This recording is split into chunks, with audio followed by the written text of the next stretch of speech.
Hello mga Mars! For today's video, magluluto naman tayo ng sweet and sour tilapia. So ito na nga mga Mars ang mga ingredients na kailangan natin sa recipe na to. Syempre kailangan natin ng bawang, sibuyas, luya, kamatis, bell pepper, carrots, pineapple tidbits, ketchup, salt and pepper, and of course, konting sugar. At syempre mga Mars, huwag mo kakalimutan yung tilapia dahil hindi siya natawag na sweet and sour tilapia kung walang tilapia. Diba? Ano ba? Parang hindi ka naman nag-grade 2. At ito na nga mga Mari, mag-start na tayo magprito ng tilapia. Sa kakamadali ko nga, nakalimutan ko lagyan ng harina kaya naman nagdikit siya sa kawali. Feeling non-stick pa yung gamit ni bakla. At ayan na nga, struggle si akla na matanggal yung isda dun sa kawali. Wisit. So ayun na nga, i-skip na natin sa prituhan at ayoko makita nyo yung struggle ko. Kunwari na lang mga Mars, buo yung isda. Simulan na natin mag-isa mga Mars bago mag-init ang ulo ko. Kawawa yung luya no, lagi na uuna pero maya-maya iisang tami mo lang din naman. Hoy, hala baka may tamaan. Hoy akla, igisa mo na yung sibuyas baka tamaan ka sa akin. Isunod mo na nga yung bawang mga Mars. Pagsama-samahin na yung mga aromatics mga Mars tapos isunod nyo na yung kamatis. Kapag nagisa na maayos and malambot na yung kamatis mga Mars, we can now add bell pepper and carrots. Kapag lutong-luto na yung bell pepper and carrots natin, pwede na tayo mag-add ng water. Pero konting water lang yung nilagay ko para lang hindi masulog yung mga gulay natin.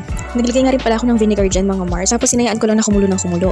Nung kumukulo na mga Mars, naglagay na ako ng ibang ingredients. Naglagay na ako ng pepper and ng ketchup. Nagtunaw nga rin pala ako ng all-purpose flour para pampalapot sa sabaw natin. Naglagay na rin ako ng sugar and ng patis pampalinamnam. After ng konting kulo mga Mars, pwede nyo lang ilagay yung pineapple tidbits natin. Last pakulo na mga Mars, pag kumulong-kumulo na, pwede na natin siyang i-serve. Ito na nga bang sinasabi ko mga Mars, tapos na tayong magluto at pwede na tayong kumain. Naku, mapaparami na naman ang aking lafang nito.